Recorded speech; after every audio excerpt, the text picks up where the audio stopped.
The sunlight streamed through the curtains, painting fanciful patterns on the old oak floor. I sat on the edge of the bed, going through my things for the upcoming trip. For the past 4 years, the kids and I had traveled to Lake Tahoe, spending a week in a cozy wooden cabin overlooking the water. A tradition started back when my late husband Howard was still there, and one that we continued after his death, no matter what. I was carefully folding my old blue swimsuit when my fingers came across a tiny hole in the hem, the same swimsuit from last year and the year before that. Fletcher had always teased me about my thriftiness. "Mom, you can afford a new one," he'd say, but he didn't realize it wasn't about money. We'd bought that swimsuit with Howard on our last trip to the coast, the year before he died. There was a picture on the dresser, the four of us on the shore of Lake Tahoe 5 years ago. Our last trip together when Howard was still alive. His eyes were laughing, and wrinkles were gathering in the corners. He had his arm around my shoulders, and our children, Fletcher and Brooke, were standing beside me, grown, with their families. The grandchildren were running around somewhere in the background, blurred with movement. It seemed to me like an eternity had passed since then. I sighed and put my blood pressure pills, joint cream, and the book I was going to read on vacation into my suitcase. I loved sitting on the veranda, looking out over the lake and reading while the young people splashed in the water or barbecued. At 67, I was no longer chasing outdoor activities, but I loved being around my family and watching my grandchildren grow up. The clock in the living room struck 3, reminding me that the kids would be arriving soon. I set the table, took the meat casserole, Fletcher's favorite, out of the oven, and set the blueberry pie Brooke loved to cool. The table was bursting with treats, as if it were Christmas rather than a regular family dinner. The front door slammed at 4:30 sharp. Fletcher had always been punctual. He got that from his father. Tall, with thinning blonde hair and thin-rimmed glasses, he looked like a typical office worker, which was true. My son had been working for an insurance company for 15 years. "Hi, Mom." He pecked me on the cheek and immediately made his way to my desk. I can smell your casserole." "Yes, your favorite," I smiled. "Favorite? I? You know the doctor told me not to eat fat." He patted his belly, which had rounded up considerably over the years. "But today, I'll make an exception." His wife, Veronica, a tall, slender woman with a perpetually disgruntled expression, came in after him. She nodded to me without taking off her sunglasses and went straight into the living room, where she plopped down in an armchair and stared at her phone. "Where are the kids?" I asked. "They're with the babysitter," Veronica said, keeping her eyes on the screen. Aiden had soccer practice, and Emma was at a friend's birthday party. I hid my disappointment.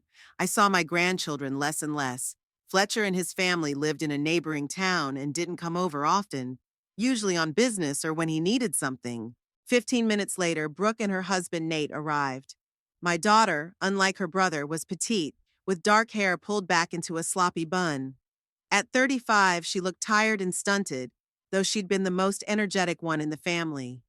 "Mom, I'm sorry I'm late," she hugged me. "Traffic." "It's okay, honey. The important thing is that you're here." Nate, a large man with a bushy beard and tattoos peeking out from under the sleeves of his t-shirt, nodded at me and headed straight for Fletcher. They shook hands and started talking sports. Brooke's grandchildren, 7-year-old twins Lily and Lucas, weren't there either. "My mom has them," Brooke explained, noticing my questioning look. "Lucas has some kind of rash, nothing serious, but they decided not to take any chances."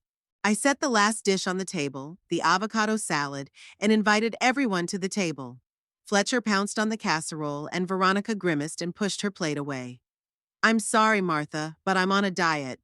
Just the salad, please, and no dressing." I silently placed the lettuce leaves on her plate. Veronica never called me mother or mother-in-law, only by my first name, with that strange intonation, as if she were saying the name of an exotic disease. "So," Fletcher chewed a bite of casserole, "we wanted to talk about the Tahoe trip." I perked up. "Yeah, I was just packing. Are we renting the same cabin again this year?" Brooke and Fletcher looked at each other. There was something in that quick glance that made my insides tighten.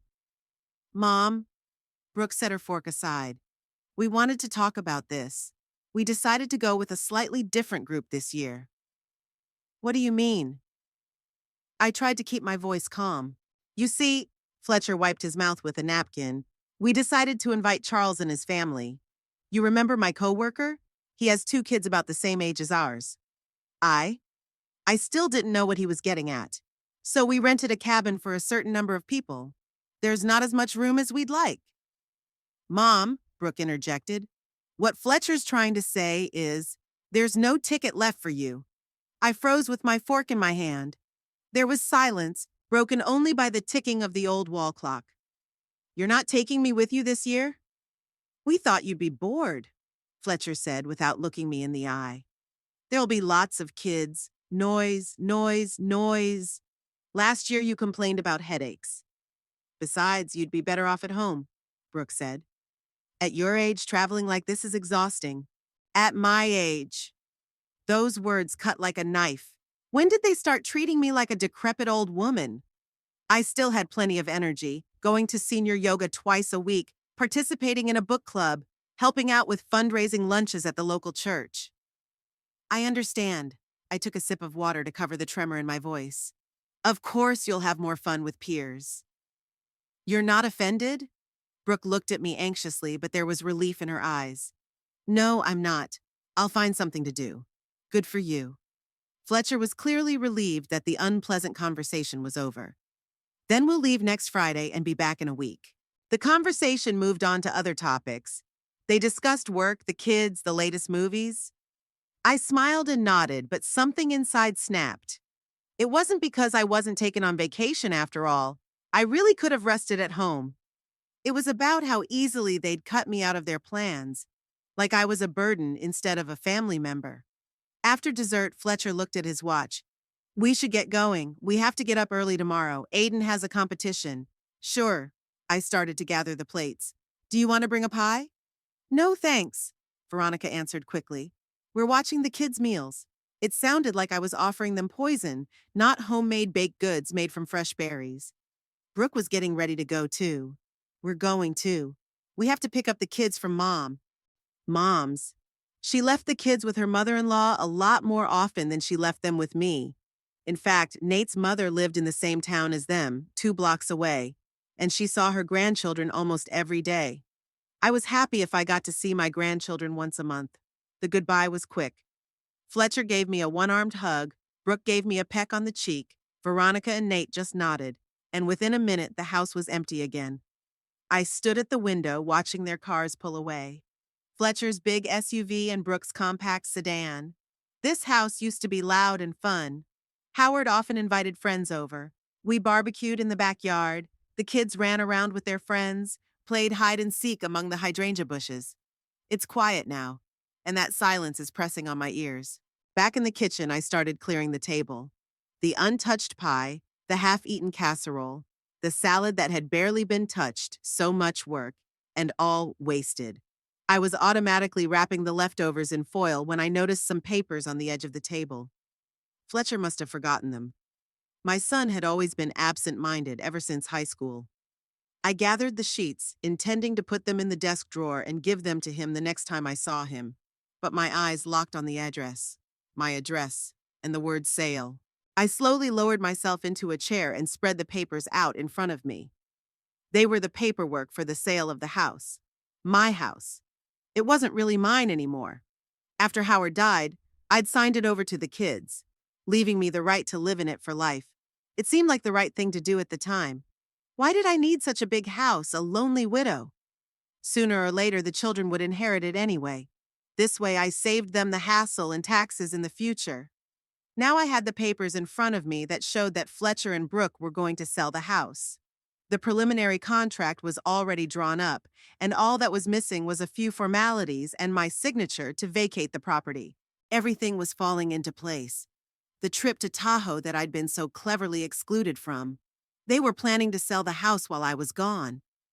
And then face the fact? Or were they just hoping that I'd be willing to go where? A nursing home? A tiny apartment in the suburbs? My hands trembled as I went through the paperwork. The buyers' names were the Porter family, a mortgage from Ferguson National Bank, and the asking price was $395,000. It was an impressive sum, but the house was worth it, a large lot, 4 bedrooms, 2 stories, a well-kept garden. Howard and I had bought it 40 years ago, when Fletcher was 5 and Brooke was 3. We'd been paying the mortgage for 25 years, denying ourselves a lot of things. Somewhere in the back of my mind, I knew the house was too big for me alone, but it was filled with memories. This was where Howard had proposed to me. This was where our children had been born. This was where we met every Christmas. This was where I had held my husband's hand when he was dying of cancer. How could they so easily decide to sell all those memories? I pressed my palm to my mouth, holding back sobs. So that's why they didn't want to take me to the lake. They were planning behind my back to sell the house I'd lived in most of my life. The house I'd given them, believing they'd take care of me in my old age. Tears rolled down my cheeks, dripping on my papers. I felt betrayed, thrown away for nothing. When did they stop seeing me as a person? When did I become a burden for them to get rid of? I sat in the kitchen for a long time, looking at the papers and trying to collect my thoughts. It was dark outside the window, but I didn't turn on the light. In the semi-darkness, I looked at the photos hanging on the walls, our family in different years. Happy faces, sincere smiles. What had happened to those people? When did my children turn into these cold, calculating adults ready to put their own mother out on the street? As the clock struck midnight, I wiped away my tears and folded the papers neatly. The decision came naturally, cold and clear as a winter morning. If they think I'm going to wait obediently for them to decide my fate, they're mistaken. Martha Teddington may be old, but she hasn't given up yet. And if my children want war, they will have it. The morning was overcast. I lay in bed, staring at the gray sky outside the window and going over the events of last night in my head. The deed to the house was on the bedside table. I couldn't bring myself to put it away, as if I was afraid it would disappear and I'd think it was all just a bad dream. The clock read 7:30 when I finally forced myself to get up. My old joints were aching, age was taking its toll, though I tried hard not to give up. After Howard died, I'd started going to yoga for the elderly, joined a pool, and watched my diet. I didn't want to be a burden on the kids. Ironically, that's exactly what they ended up thinking I was. Over breakfast, oatmeal with berries and a cup of herbal tea, I tried to make a plan of action. Panic and resentment were slowly giving way to cold determination. I wasn't going to give up without a fight. The first thing to do was to consult a lawyer. Luckily, I knew who to consult. Sheldon Hayes had been our family lawyer since Howard was alive. He'd handled the paperwork when I transferred the house to the kids. I dialed his office number, trying to keep my voice calm. Hayes Law Office, how can I help you? A young female voice answered the phone. Good morning. This is Martha Teddington. I need to see Mr. Hayes about an urgent matter. Just a moment, Mrs. Teddington. Let me check his schedule. As the girl rustled through the paperwork, I thought back to the first time Howard and I went to Sheldon's. It was almost 40 years ago, when we'd just bought the house and were drafting a will. Sheldon was then a young, energetic lawyer just starting out in practice. He must be in his 70s now, but as far as I knew, he was still working, although he had cut back on the number of clients. Mrs. Teddington, Mr. Hayes will be able to see you at 2 o'clock this afternoon. Would that be all right? Yes, thank you. I'll be there. As I hung up the phone, I breathed a sigh of relief. At least I wouldn't have to wait a few days. It didn't seem like I had a lot of time. According to the paperwork, the kids were planning to finalize the deal within a month. There were still a few hours left before my meeting with Sheldon, so I decided to get my paperwork in order. 40 years of marriage and 10 years of widowhood had accumulated a lot of paperwork. Howard had always been pedantic about such things, and I tried to keep up his system. All the important documents were stored in the old secretary in the living room: birth certificates, insurance policies, tax returns, medical records. Going through the folders, I came across an envelope labeled House Transfer of Ownership. Inside were the documents Sheldon and I had drawn up 5 years ago after Howard had died. I remembered that day, a gray, rainy day like today. Fletcher and Brooke sat on either side of me in Sheldon's office while he read out the terms. Therefore, Sheldon said then, you, Martha Teddington, transfer ownership of the house at number 17 Maple Street to your children, Fletcher Teddington and Brooke Andrews, in equal shares, reserving the right to reside in said property for life. I remembered Brooke squeezing my hand tightly and Fletcher saying, "Thanks, Mom. But you know it's just a formality. The house will always be yours as long as you live." 5 years ago, I believed his words. 5 years ago, I thought I was doing the right thing, saving my kids the hassle in the future. How naive I was. I reread the deed carefully, trying to find some loophole, but the legal language was always too complicated for me. I'd have to rely on Sheldon. At 1:30, I was ready to go. I put on my best dress, a navy blue dress with a small floral print and a jacket to match, a little mascara, a dash of perfume. I wanted to look put together and confident, not a pathetic old lady who'd been abused by her own children. Sheldon's office was in downtown Ferguson, in an old brick building with columns. Although the city had grown and modernized in recent years, this part of downtown retained its historic appearance. The receptionist, a young girl with bright red hair, ushered me into Sheldon's office. The room hadn't changed much in the years I'd been away. The same heavy drapes, the massive oak desk, the shelves of law books. Only Sheldon had aged considerably. His hair was graying, his wrinkles deeper, but his eyes were still sharp and scrutinizing behind his glasses. "Martha." He rose to meet me and shook my hand firmly. "It's good to see you, even though the circumstances don't seem pleasant." "Hello, Sheldon." I sat down in the chair he offered me. "You're right, this is serious." I pulled the papers I'd found yesterday out of my bag and put them in front of him. "My kids are going to sell my house. Well, it's not really my house anymore, but you get the idea." Sheldon put on his glasses and delved into the reading. As he turned the pages, his eyebrows furrowed into a frown. "And they didn't discuss this with you?" he finally asked, setting the papers aside. "No. I found those papers by accident. Fletcher had left them on the kitchen table yesterday. They didn't even intend to notify me until the last moment. What's more, they deliberately sent me away from home. Didn't take me on a family trip, which is planned for just when they want to finalize the deal." Sheldon shook his head. "That's outrageous, but unfortunately not illegal. They officially own the house and they have the right to sell it. The only thing they can't do is evict you. Your right to live in it for life is in the deed. So they can sell the house with me." I grinned bitterly. "Like the furniture that comes with it?" "Technically, yes. The new owners would be obliged to let you live there for the rest of your life, but you have to admit the situation would be extremely awkward." I nodded. The thought of living under the same roof as strangers was unbearable, and I doubted the buyers would be thrilled at the prospect of sharing a house with an elderly woman who was also the former owner. "Sheldon," I looked him straight in the eye, "is there any way to stop them? Any loophole in the law? Any possibility?" He took off his glasses and rubbed the bridge of his nose, a gesture I remembered from when Howard and I used to come to him for counseling. It meant he was deep in thought. "Let's see the original deed of transfer, the one we drew up 5 years ago." I pulled a second envelope out of my bag and handed it to him. Sheldon studied the document for a long moment, making occasional notes on the piece of paper. Finally, he looked up at me, and I saw something like satisfaction in his eyes. "You know, Martha, sometimes even the most carefully worded documents have loopholes. And in this case, I think we were lucky." I stepped forward. "What do you mean?" "Do you remember when we were drafting that document? Howard had just died and you were in mourning. Fletcher insisted that it be finalized as soon as possible, said something about tax advantages." I nodded. That period was a blur. The pain of losing Howard overshadowed everything else. I'd signed the papers without much thought, trusting the kids and Sheldon. "Well," he continued, "there's a clause in the document that we included at Howard's insistence. He foresaw something like this." "Howard?" I was surprised. "But the document was drafted after his death." "Yes, but Howard and I discussed it while he was still alive. He knew he was dying, and he wanted to keep you safe. He asked me to include a certain clause in any deed in case you ever decided to sign the house over to the kids."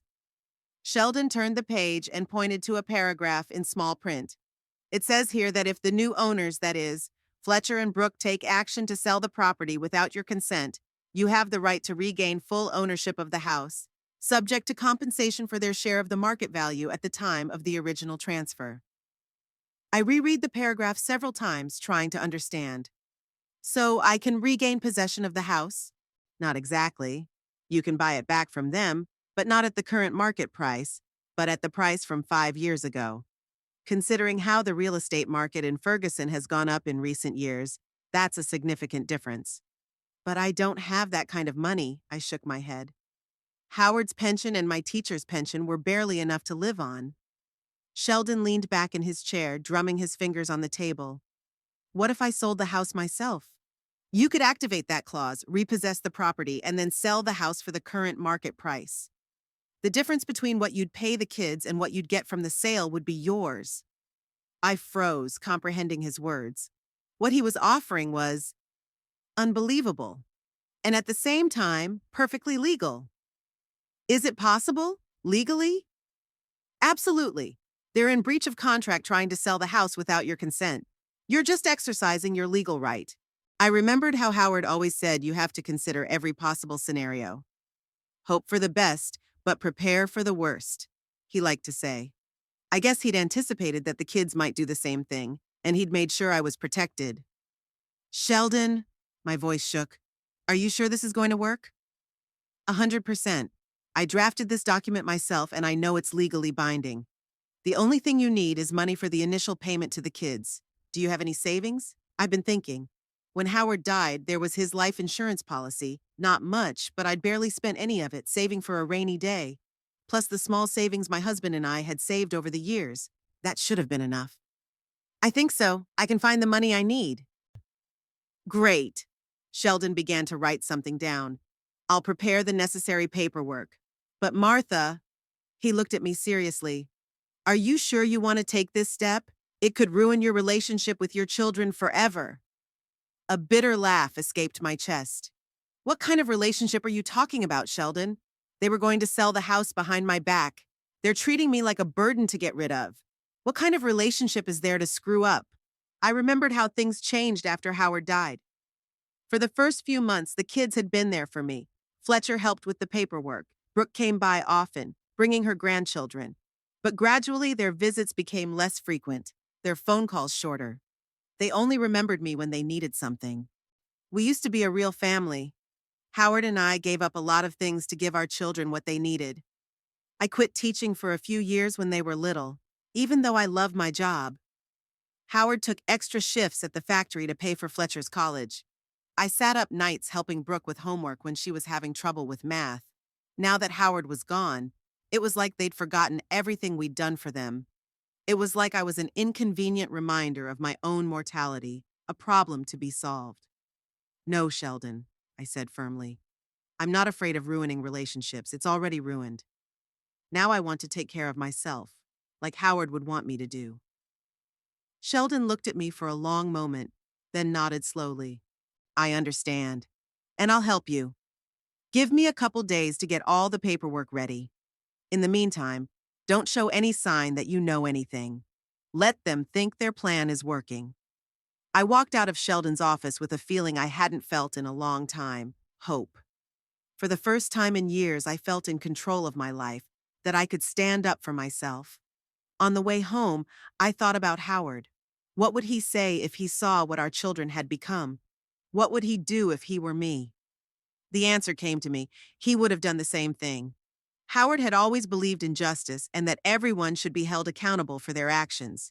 He wouldn't have let the kids treat himself like an unnecessary thing. And he wouldn't want me to allow it. That evening, sitting in an armchair with a cup of tea, I stared at the picture of Howard on the mantelpiece. His eyes seemed to look directly at me, supportive and approving. I'll do it, I whispered to the pictures.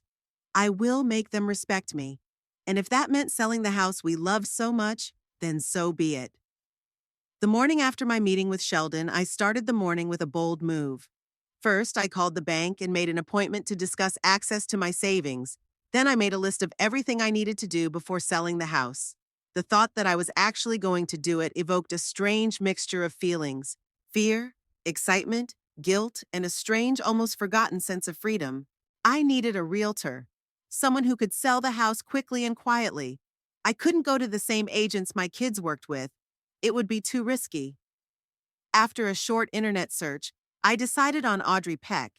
Her agency specialized in quick sales, and the reviews said she was discreet and professional. Made an appointment for the next day. All the while, I tried to act normal in case the kids suddenly decided to stop by or call. I was worried for nothing, though. The phone had been silent since our last dinner. They were too busy preparing for the trip to remember their old mother. Audrey Peck was a middle-aged woman with a short haircut and a shrewd eye. She arrived exactly at the appointed time of 10 o'clock in the morning and at once gave the impression of a person who wasted no time. "Mrs. Teddington." She shook my hand firmly. "It's a pleasure to meet you. Tell me what I can do for you." I led her into the living room, offered her tea, which she politely declined, and outlined the situation.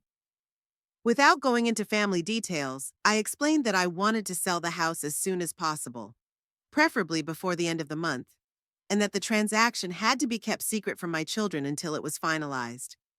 Audrey listened carefully, making notes in a small notebook. "I understand your situation, Mrs. Teddington," she said when I finished, "and I can help you. But first, I need to make sure you have the legal right to sell this property." I pulled out the paperwork Sheldon had prepared, a formal notice of my intent to invoke the repossession clause of the deed due to the current owner's breach of covenants. "My lawyer did the paperwork," I said, handing it over. "Technically, the repossession process is already underway. By the time the house was sold, it would be all mine." Audrey studied the paperwork with professional thoroughness. "Everything is in order." She finally nodded. "Now let's look at the house and set a starting price." We spent the next hour walking through the rooms, Audrey taking notes and photos, asking questions about repairs, utilities, neighbors. I followed her, seeing our house through new eyes, the eyes of a potential buyer. The old wallpaper in the bedroom that Howard and I had never changed, the creaking floorboards in the hallway, the crack in the kitchen tile. So many little things that were part of everyday life that I didn't even notice them.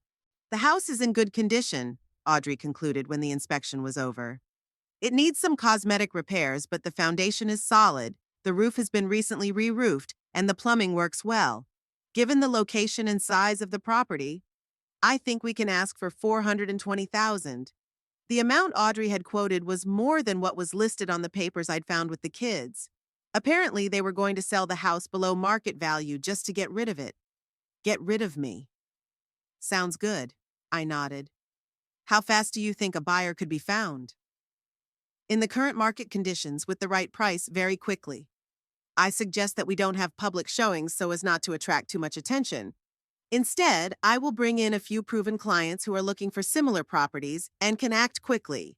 We agreed on the next steps. Audrey was to prepare all the documents for the sale, take professional photos, and write a description of the house. I was to tidy up the house, remove unnecessary items, refresh the interior, and prepare it for showings. As soon as Audrey left, I immediately got to work. I started in the attic, where I kept old things, children's toys, Christmas decorations, boxes of photo albums. Each thing evoked a memory. Each thing demanded a decision: to take it with me, to throw it away, or to give it away. Fletcher and Brooke's childhood drawings, their school notebooks, their first crafts. I had once kept it all for them, thinking that one day they would want to show their children what their childhood had been like. Now I realized that they didn't need it. I decided to keep the photos. They didn't take up much space. The rest had to be ruthlessly sorted. As I sorted through my things, I found an old box I hadn't opened in years. It contained Howard's letters, the ones he'd written to me when he was away on business trips.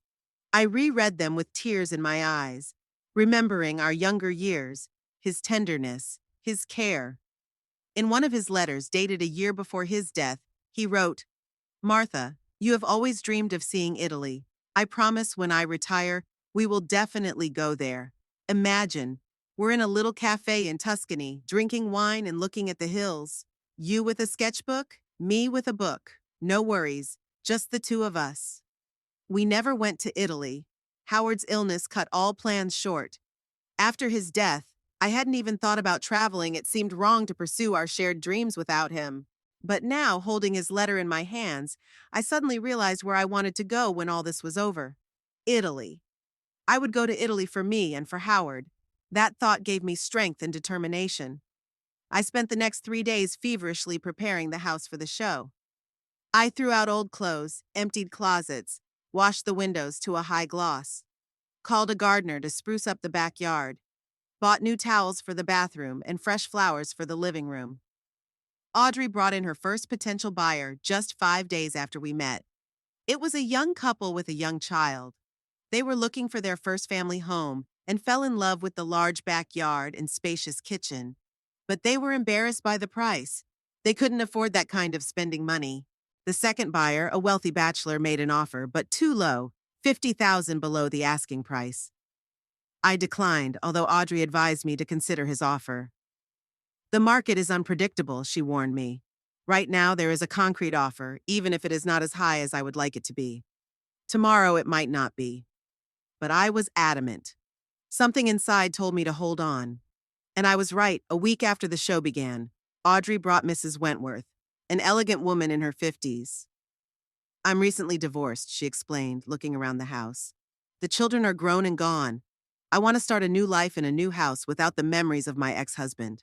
I nodded silently, understanding her better than she knew. Mrs. Wentworth looked at each room carefully, asking questions about the neighbors, about what it was like to live here. I answered honestly, telling her the pros and cons. I love this house, she said at the end of the tour. It's warm. It feels like a happy family has lived here. I didn't bother to tell her that the family hadn't been happy for a long time. Instead, I thanked her for the compliment. The next day, Audrey called with the news. Mrs. Wentworth was offering the full asking price and was ready to close the deal quickly. The only stipulation was that she wanted to move in as soon as possible. It's perfect, Audrey said. She doesn't need any additional repairs or concessions, and she could put down a deposit this week. I agreed, and the process moved along at an amazing pace. Sheldon prepared all the necessary paperwork to reinstate my ownership of the house. I paid the kids their share, at the 5-year-old price as stated in the deed. I wired the money to their accounts labeled repossession. They didn't notice. They were too busy on their trip to Lake Tahoe. Fletcher posted pictures on social media, happy faces, barbecues on the shore, kids playing in the water. Brooke called once a day to see if I was okay, but the conversations were short and perfunctory. How are you doing, Mom? She asked. Everything's fine, sweetheart. Enjoy your vacation, I replied, looking at the house sale papers spread out on the table. We'll be back Sunday night. Maybe we could stop by on Monday, she said, and I could hear the impatience in her voice to finish the conversation.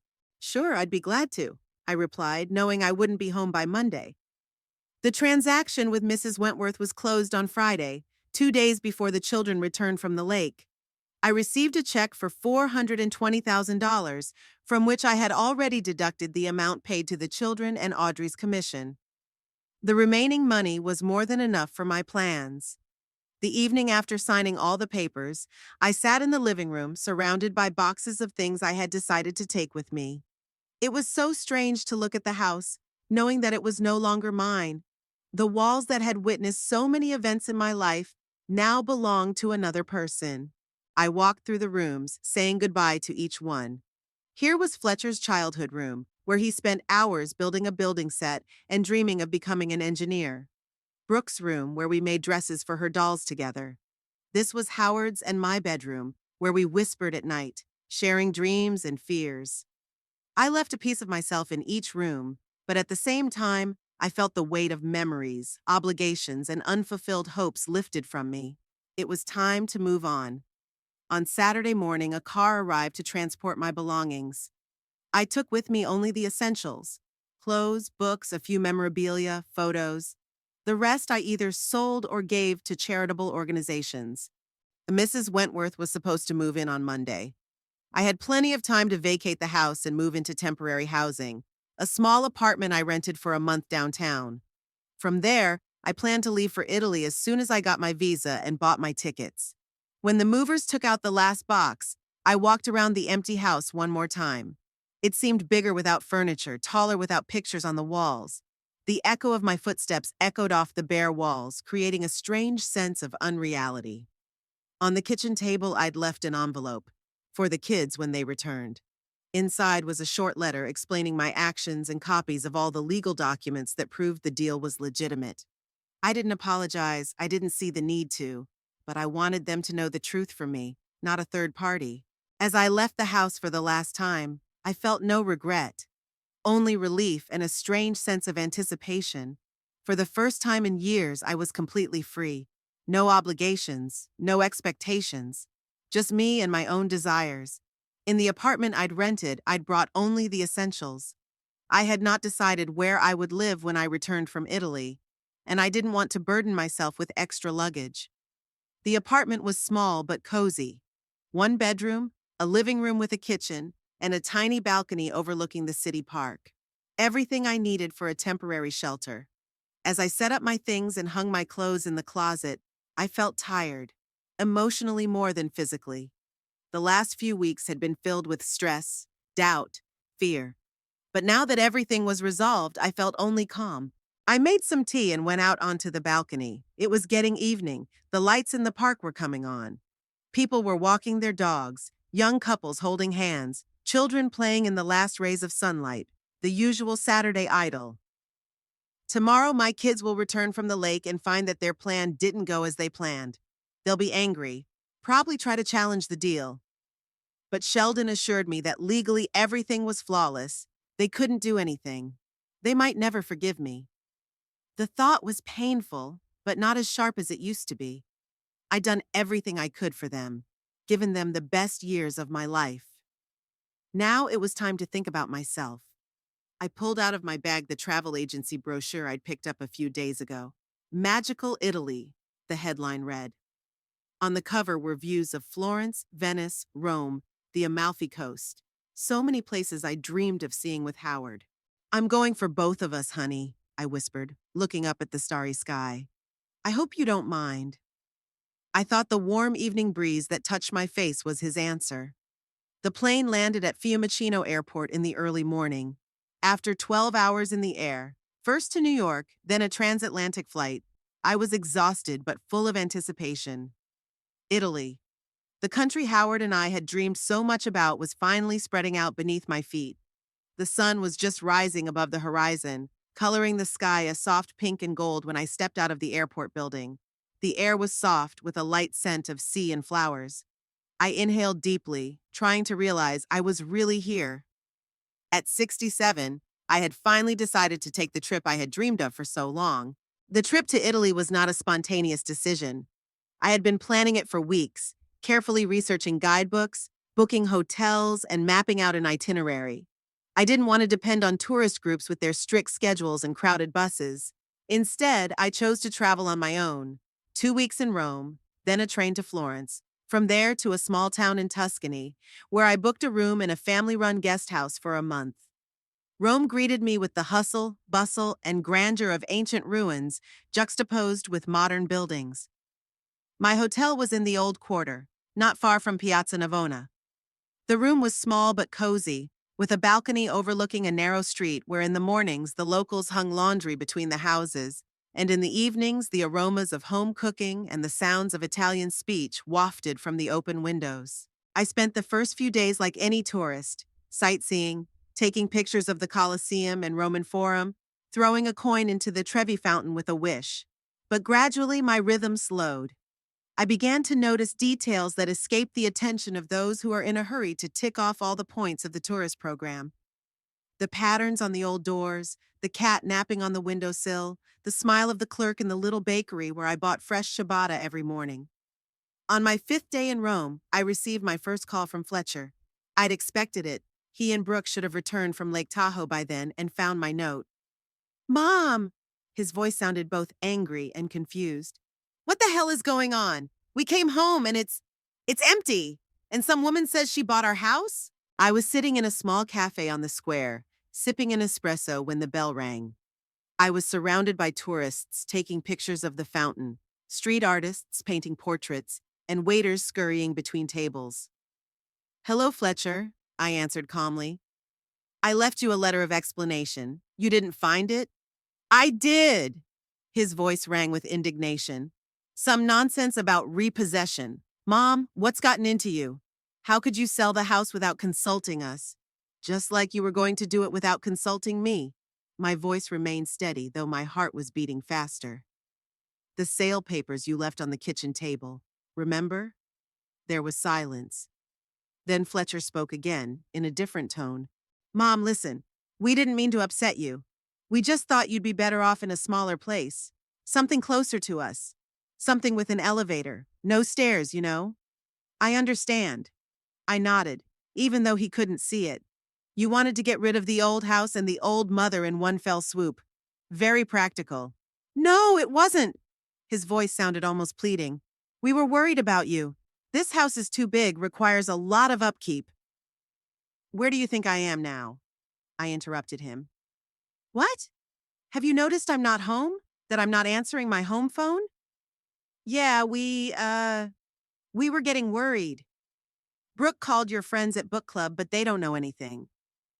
I'm in Italy, Fletcher, realizing a dream your father and I have talked about for years. Italy? His voice rose to a falsetto. Alone? At your age? I'm 67, not 97, I said dryly. And yes, I'm doing just fine on my own. In the last week, I visited the Vatican, climbed the Dome of St. Peter's, walked the Appian Way, and learned how to order food in Italian. Fletcher took a deep breath, clearly trying to gather his thoughts. Okay, Mom, I'm glad you're enjoying the trip, but we need to have a serious talk about the house. You can't just sell it. It's got our money invested in it, too. You got your share, I said. Check your bank accounts. I've transferred you the value of the house at the time of transfer, as stated in our contract. It's all legal, Fletcher. Ask Sheldon if you don't believe me. Sheldon? Our family lawyer? Was he involved in this? He was just doing his job. Now, if you'll excuse me, I have tickets to the Borghese Gallery. Say hi to Veronica and the kids. I ended the call feeling a strange mixture of guilt and satisfaction. Part of me, the part of me that had always been a mother, suffered at the thought that I had hurt my children. But the other part, the woman, the persona I had almost forgotten over the years of caring for others, rejoiced at the freedom I had found. My journey continued. After 2 weeks in Rome, I traveled to Florence, the city of art and the Renaissance. There I spent long hours in the Uffizi Gallery looking at the works of the great masters. I stood in front of Botticelli's Birth of Venus, gazed into the eyes of Mona Lisa in Leonardo's self-portrait, walked along the Ponte Vecchio Bridge at sunset when the golden light reflected in the waters of the Arno. It was in Florence that Brooke called me. Unlike Fletcher, she didn't yell or accuse. Her voice was quiet, tinged with resentment and confusion. Mom, she said after exchanging greetings, why didn't you talk to us? Why did you just disappear? I sat on the terrace of my hotel, watching dusk fall over the city. The dome of the Cathedral of Santa Maria del Fiore loomed clearly against the darkening sky. Did you talk to me when you decided to sell the house?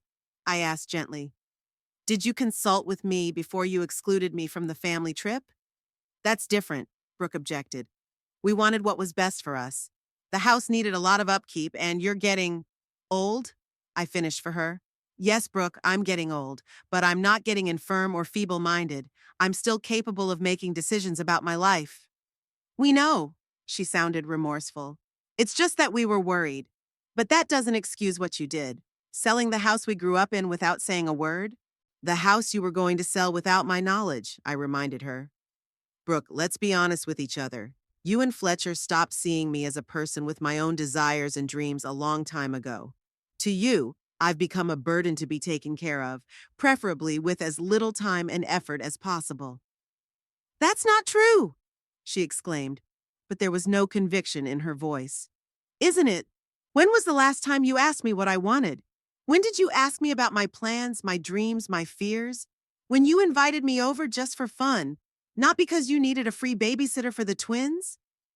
There was silence on the phone. I could hear Brooke's heavy breathing, imagined her clutching the phone, searching for words of justification. We love you, Mom, she finally said. We just have our own families, our own worries. It's hard for you to understand. No, Brooke, I interrupted her gently. It's not hard for me to understand. I was a young mother with 2 kids, a job, and a sick husband. I know what it's like to be short on time and energy, but I've never forgotten that my parents are human beings too, with their own feelings. Brooke sobbed. So now what? You're going to stay in Italy forever? We won't see each other again? No, of course not, I reassured her. I'll be back in a couple months. But not to Ferguson. I'm thinking about moving to the coast. I've always wanted to live by the sea. What about us? Grandchildren? There was panic in her voice. They miss you. I sighed. Brooke always had a way of picking out my weaknesses. The thought of not seeing my grandchildren grow up was painful. But then I remembered how rarely I'd seen them in recent years, how Brooke and Fletcher had found endless excuses not to bring the kids to see me. You can always come visit me, I said. And I'll come visit you. But on my terms, Brooke. No more manipulation, no more decisions behind my back. The conversation with Brooke had left a bitter residue. All night I couldn't shake the thought of whether I'd been too harsh on the kids. Maybe they were really worried about me. Maybe I had misinterpreted their intentions.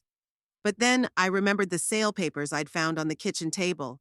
I remembered how they wouldn't take me to the lake, citing lack of space, how they'd slowly push me out of their lives, only remembering me when they needed something. No, I did the right thing. It was time to start living for myself.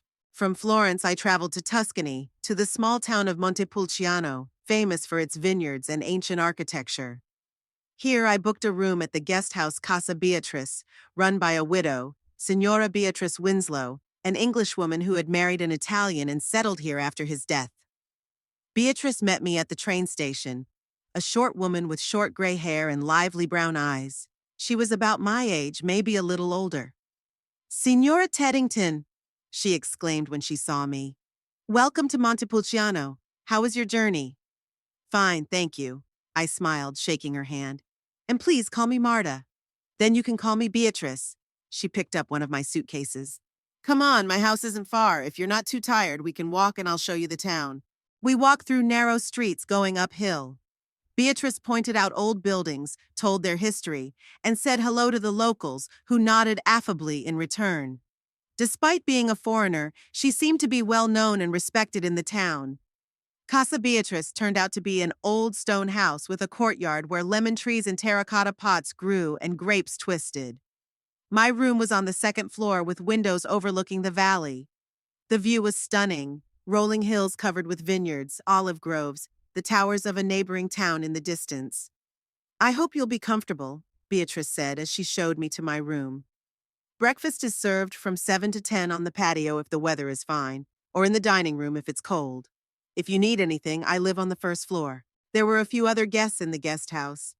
An elderly couple from Canada, a young artist from Sweden, and a history professor from Great Britain who had come to study Etruscan antiquities. In the evenings, we often gathered on the patio, drinking local wine and sharing our travels and life experiences. Beatrice turned out to be not just a hostess, but an excellent guide. She knew Tuscany like the back of her hand and was happy to show me places that are not written about in tourist guides. Small village churches with amazing frescoes, hidden vineyards where you could taste wine straight from the barrels, hot springs known only to the locals. The days merged into one, calm, measured, full of new impressions. I learned how to cook real Italian pasta under Beatrice's guidance, started sketching landscapes, a hobby I had abandoned years ago when the children were born. I bought a wide-brimmed straw hat and a linen dress from a local dressmaker. Calls from the children became less frequent. Fletcher called again more quietly. He said he and Brooke had consulted with another lawyer and realized they couldn't contest the sale of the house. But that doesn't mean we agree with your decision, he added. You could have at least discussed it with us. How did you discuss with me the sale of the house and the plans to send me to a nursing home? I asked. We never planned to send you to a nursing home, he said indignantly. They were just options, which you were discussing behind my back. Fletcher sighed. Okay, Mom, we may have done wrong, but you're no better either. Disappearing without warning, going to another country. I left a letter, I reminded him. And I didn't disappear. I'm just traveling. When will you be back? He sounded tired. In a month or two. I haven't decided yet. Where will you live? You don't have a house now.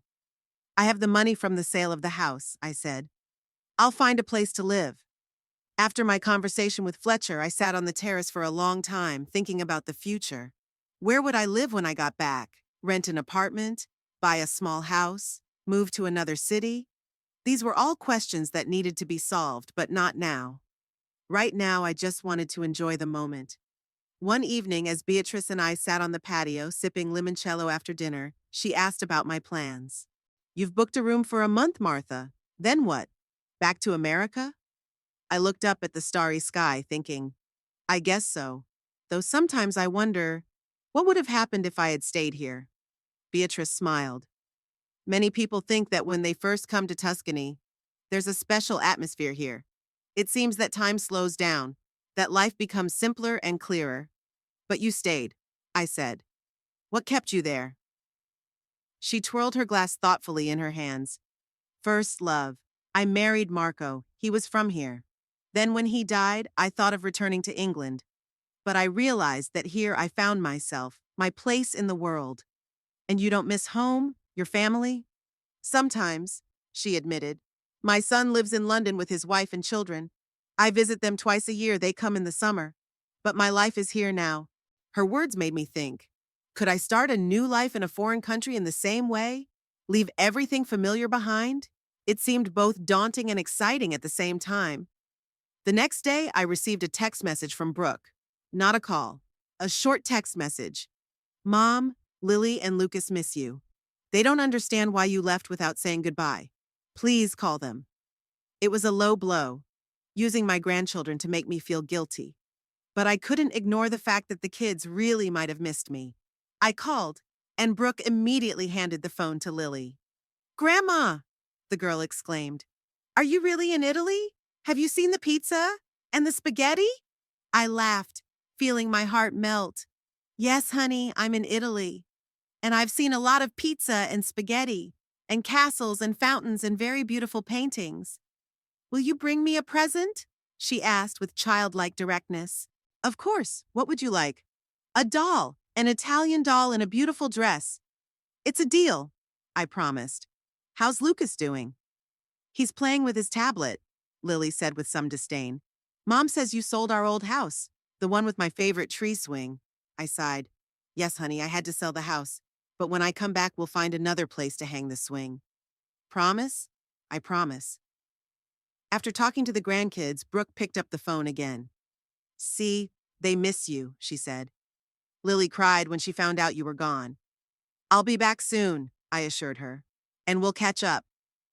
Where will you live? She asked. And there was anxiety in her voice, mixed with something else. Hope? I haven't decided yet, I answered honestly. But don't worry, I won't impose. Mom, that's not what I meant, she said quickly. Nate and I were thinking, maybe you'd like to stay with us for a while, just until you figure it out. The suggestion caught me off guard. Living with Brooke and her family, after everything that's happened? It seemed weird. And at the same time, maybe it was a chance to reconnect. Thanks for the offer, I said carefully. I'll think about it. Good. She sounded relieved. Let us know when you decide to come back. We'll meet you at the airport. After talking to Brooke, it took me a long time to calm down. On the one hand, her offer seemed sincere. On the other, I couldn't shake the suspicion that there was something else behind it. Maybe she and Fletcher wanted to control me and my money from the sale of the house. In the evening, I shared my doubts with Beatrice. We sat in her small living room drinking tea, an English habit she had not abandoned even in Italy. What would you do in my place? I asked. Beatrice looked at me thoughtfully. You know, Martha, when I first moved here with Marco, my family in England was against it. They thought I was making a mistake giving up my career to marry a foreigner. For years, our relationship was strained. But then, when Marco died, they offered to let me come back. And I realized one important thing. What was that? I asked, leaning forward. That forgiveness didn't mean forgetting. I could forgive them for the way they'd treated me and Marco, but that didn't mean I had to go back to my old life, where they controlled my decisions. I had built my life here, and it was my life. They could be a part of it, but they weren't masters of it. Her words resonated in me with a deep understanding. That's what I felt, a desire to forgive the children, but not to return to their control. I wanted to keep my newfound independence, to continue to live by my own rules. I think, I said slowly, that I don't want to live with Brooke. I love her and the grandkids, but I need my own space, my own life. Beatrice nodded understandingly. That's a wise decision. They can be a part of your life, but not the center of it. Thank you, I squeezed her hand. For the tea and for your wisdom, she smiled. You're welcome. Now tell me, what are you planning to do tomorrow? The Ligurian coast greeted me with bright sunshine and the sound of the surf. After 2 months in Tuscany, I decided to move on to the sea I had always dreamed of. Beatrice recommended several places, and I chose Portofino, a small town on a rocky peninsula jutting into the Mediterranean Sea. For the first 2 weeks, I lived in a small guest house overlooking the harbor. Every morning, I woke up to the cries of seagulls and the sound of fishing boats returning from the night's catch. Breakfast on the terrace, watching the sun slowly rise over the horizon, coloring the water with golden tones. By day, I explored the narrow streets rising from the harbor to the hills, getting to know the locals, sampling the freshest seafood in small family-run restaurants. The decision to stay in Italy didn't come immediately. At first, I just extended my return ticket for another month, then another. I told myself that I just wasn't saturated with the beauty of these places, that I wanted to see more, taste more, learn more. But in my heart, I realized that I was delaying the moment of my return to reality, to the world where I would have to face my children again, with their expectations and claims. One sunny day, I was sitting in a small cafe on the waterfront, sipping cool white wine and watching the yachts in the harbor, when a gray-haired man in a linen shirt with sunburned eyebrows approached me. Signora Teddington? He asked in English with a strong Italian accent. I'm Marco Gagliardi, real estate agent. Beatrice Winslow gave me your contact. She said you might be looking for a house in these parts? I looked at him in surprise. I hadn't told Beatrice I was thinking of buying real estate, though perhaps she just understood me well, better than I understood myself. Have a seat, Signor Gagliardi. I pointed to a vacant chair. I'm not sure I'm ready to buy, but I wouldn't mind seeing what the market has to offer. Marco sat down, ordered an espresso, and pulled some photos out of a leather folder. I have a few options that might interest you. All of them are near Portofino, overlooking the sea, different in size and price. But there is one in particular. He pulled out a picture of a small white house standing on a cliff. Villa Sole. It belonged to an English writer who passed away recently. Her heirs want to sell the house as soon as possible, so the price is very attractive. I took the picture and looked at it for a long time. The house was small, only 2 stories, with a terrace overhanging the sea and a garden running down the mountainside. Something about it caught me at once. Maybe the simplicity of the lines, maybe the apparent seclusion of its position, or maybe just the idea that a woman had lived there too, leaving behind her old life for something new. I'd like to see it, I said, surprised at my decision. The next day, Marco drove me in his old Fiat down the winding road along the coast. We passed Portofino, drove a few more kilometers, and turned onto a narrow dirt road going uphill. The villa is not connected to the main road, Marco explained. That's both a plus and a minus. On the one hand, total privacy. On the other, you need a car to get to town. I nodded, not too concerned about that fact.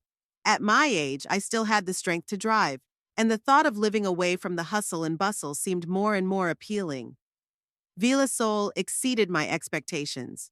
The small white house, covered in ivy and jasmine, looked as if it had grown out of the rock itself. There were only 5 rooms inside: a living room with panoramic windows overlooking the sea, a small but functional kitchen, 2 bedrooms and a study, which the previous owner had used as a library. The furniture was simple, even ascetic, but good. Bookshelves occupied all the walls of the study and part of the living room. But the most impressive thing was the terrace. Wide, stone, overhanging a steep cliff. Standing on it, I felt as if I were floating above the sea. Below, on the rocks, the waves were crashing. The silhouettes of fishing boats could be seen in the distance, and the horizon merged with the sky into a single blue infinity. How long? I asked, unable to take my eyes off the view. Marco said an amount that was far less than what I'd gotten from the sale of the house in Ferguson, even with the money I'd already spent on the trip. I'll take it, I said without thinking. How quickly can we finalize the deal? Marco raised his eyebrows in surprise. Don't you want to think about it? Consult with your family? No, I said firmly. It's my decision, and I've already made it. The process of buying a house in Italy was more complicated and bureaucratic than I expected. It required documents, translations, notarizations. But Marco turned out to be an experienced guide in these labyrinths of Italian bureaucracy. 3 weeks later, Villasol was officially mine. On the day I received the keys, it was raining, a rare phenomenon for these places in early fall.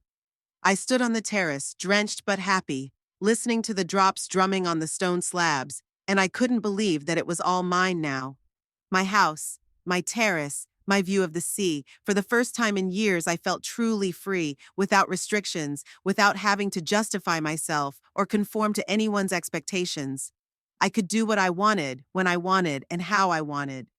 This freedom was intoxicating and a little scary. For too long, I had lived by other people's rules. The first weeks in the new house were a lot of work. I had to organize grocery deliveries, find a doctor, get local health insurance, and open an Italian bank account. I signed up for Italian language courses in a neighboring town. I went to classes 3 times a week, immersing myself in the melodic sounds and complex grammar with pleasure. Gradually, I organized the house to my liking. I bought new curtains, light, translucent, fluttering in the sea breeze. I ordered bookshelves from a local carpenter for my growing collection of books about Italy. I renewed the garden, planted rosemary, thyme, basil, and other herbs I used in cooking. My life took on a new rhythm. I woke up at dawn, exercised on the terrace, had breakfast looking at the sea. Then I would work in the garden or write letters to friends in America. In the afternoon, I went down to the city, shopping, to the post office, sometimes just to sit in a cafe, watching the local life. In the evening, she read or painted, a hobby she had returned to after many years of hiatus. The children rarely called. Fletcher practically stopped communicating after we talked about the house, only occasionally sending short messages, dry and formal. Brooke called more often, especially at first, still hoping I'd change my mind and come back. But when I told her about buying a house in Italy, she was shocked. You bought a house? In Italy? Her voice tingled with disbelief. You're going to live there, permanently? Yes, Brooke, I answered calmly. I found a place where I feel happy, a place that's mine alone. But what about us? What about the grandkids? There was anger in her voice. You're just, abandoning us? I'm not abandoning anyone, I countered. You can always come visit me, and I'll fly to you. But it's not the same, she almost shouted. You have to be near your family. Next to the family that planned to sell my house without my knowledge? I asked quietly. Next to a family that saw me as nothing but a burden? Brooke fell silent. When she spoke again, her voice sounded choked, like she was holding back tears. We made a mistake, Mom. We admit it. But would you really punish children for their parents' mistakes? Lily and Lucas love you. They miss you. I know, I said softly. And I love them too. But that doesn't mean I have to give up my own life. They'll grow up. They'll have their own lives. And what will I have left if I sacrifice myself for others again? After that conversation, Brooke called less often. Sometimes she let me talk to my grandchildren.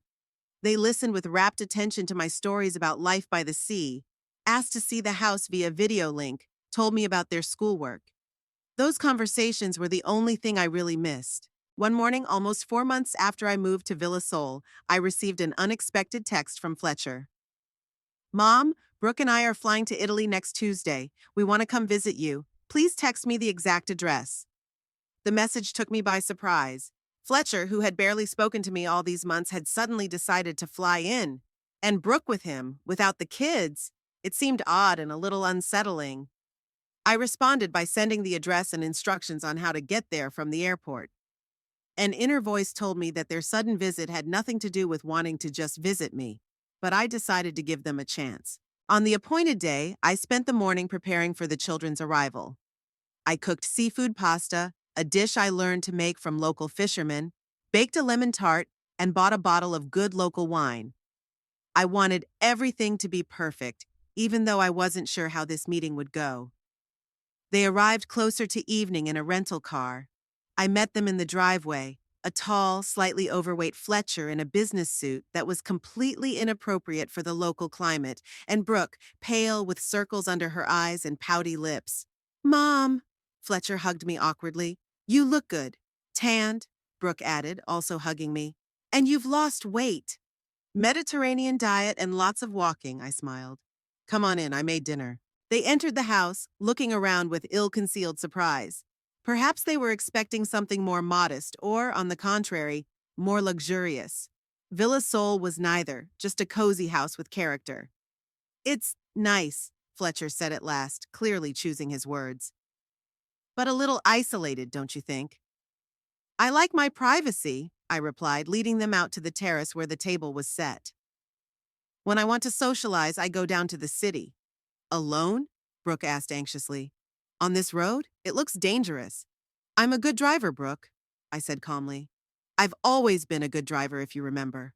Your father was the one who preferred to sit behind the wheel." We sat down at the table, and I poured the wine into glasses. The sun was beginning to sink into the horizon, coloring the sea orange pink. Down in the bay, fishing boats were returning from the day's fishing. "To the meeting," I raised my glass. "I'm glad you've come." They clinked glasses with me in silence, and I noticed the way they looked at each other, a quick, meaningful glance that said they had a plan that had been agreed upon in advance. Well, I was ready to hear what they had to say. We spent the first part of dinner talking about neutral things, the weather, how their flight went, the grandchildren left with the nanny. Fletcher talked about his promotion at work, Brooke about the twins' school progress. I listened, nodded, asked questions, but all the time I could feel the tension in the air. Finally, when I served dessert, a lemon pie with homemade ice cream, Fletcher coughed and straightened up, looking businesslike. "Mom, we're here to talk about serious things, about your future."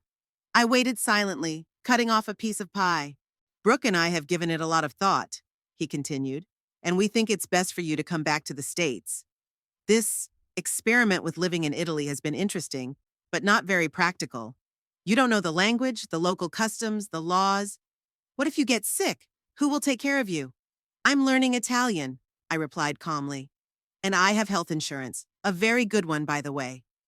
"It's not just that," Brooke interjected. "We need you, Mom. The kids need a grandmother around, not somewhere across the ocean."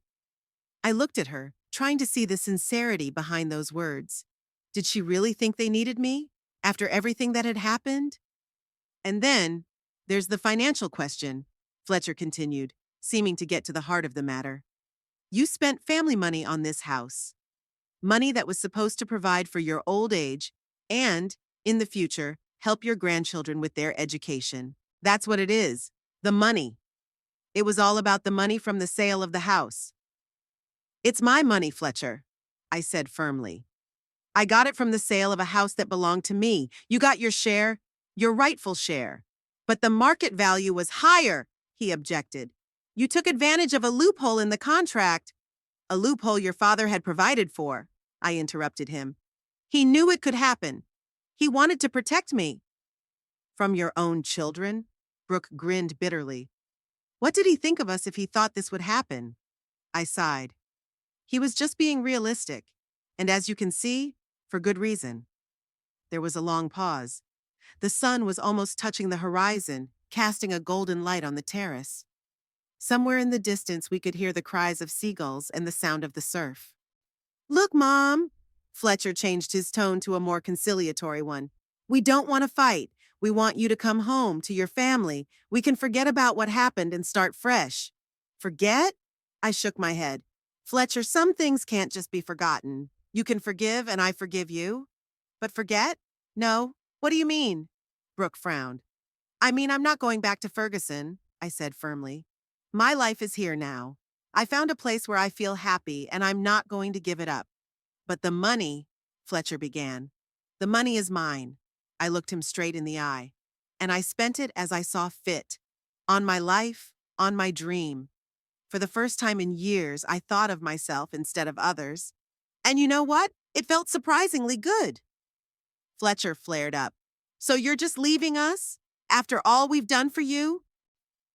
What have you done for me, Fletcher? I asked quietly. When was the last time you called just to ask how I was feeling? When you brought the kids over just for fun, not because you needed a free babysitter? When did you remember that I wasn't just your mother, but a person with my own desires and dreams? He was silent, avoiding my gaze. You stopped seeing me as a person, I continued. For you, I've become a problem to be solved, a burden to get rid of. And when I finally decide to live for myself, you resent me for taking away something that was rightfully yours. We love you, Mom, Brooke said quietly, tears glistening in her eyes. We just want you to be there for us. I know that somewhere deep down inside you really do love me, I softened. And I love you no matter what. But that doesn't mean I have to sacrifice my happiness for your convenience. The sun disappeared from the horizon, leaving only a rosy glow at the edge of the sky. It was getting cooler on the terrace, and I got up to fetch shawls. I'm not going back to America, I said, slipping the shawl over Brooke's shoulders. At least not for good. I'll fly back to visit, to spend time with my grandchildren. But my life is here now. And the money? Fletcher asked stubbornly. The money will be mine as long as I live, I said firmly. After I die, whatever's left will be divided between you and your children. I've already made a will. Fletcher opened his mouth to say something, but Brooke put her hand on his shoulder, stopping him. Okay, Mom, we understand. Or at least we're trying to understand. In her eyes, I saw mixed feelings, hurt, misunderstanding, but also a glimmer of realization. Maybe she was beginning to realize that I had a right to my own life, that motherhood didn't mean complete self-denial. The rest of the evening passed in awkward attempts to keep the conversation going. Fletcher was sullen and silent, occasionally casting hurt looks at me. Brooke tried to be more friendly, asking about my life here, my neighbors, my plans for the future. I answered sincerely, hoping that at least she could accept my choices. When it was time to say goodbye, they were staying at a hotel in a neighboring town and would be flying back tomorrow. I hugged them both. I love you, I said, looking into their eyes. You are my children, and nothing will change that. But I also hope you'll learn to respect my choices like I've always respected yours. Fletcher nodded, still avoiding a direct look. Brooke hugged me tighter. I'll try, Mom. I really will. When their car rounded the corner, I went back to the terrace. The night had fallen and the stars were bright and clear, the way they were only when they were away from the city lights. The sea below whispered softly, the waves lapping gently against the rocks. I sat down in a wicker chair, wrapped myself in a shawl, and looked up at the sky. A strange feeling filled me, a mixture of sadness and relief, regret and contentment. I realized that our relationship with our children would never be the same again. Too much had been said, too much had been done. But maybe, in time, we would find a new way to be a family of adults who respected each other's choices. In the meantime, I had my villa soul, my sea view, my new life. A life I had chosen for myself, without regard to other people's expectations and demands. For the first time in years, I felt truly free, free to love, free to dream, free to live the life I wanted. Maybe Howard had always known this day would come. Maybe by including that clause in the contract, he not only wanted to protect me from children, but also to give me a chance at a new life when the time came. A life where I wouldn't just be someone's mother or grandmother, but just Martha, a woman with her own dreams and desires. Thank you, darling, I whispered, looking up at a particularly bright star. Thank you for everything.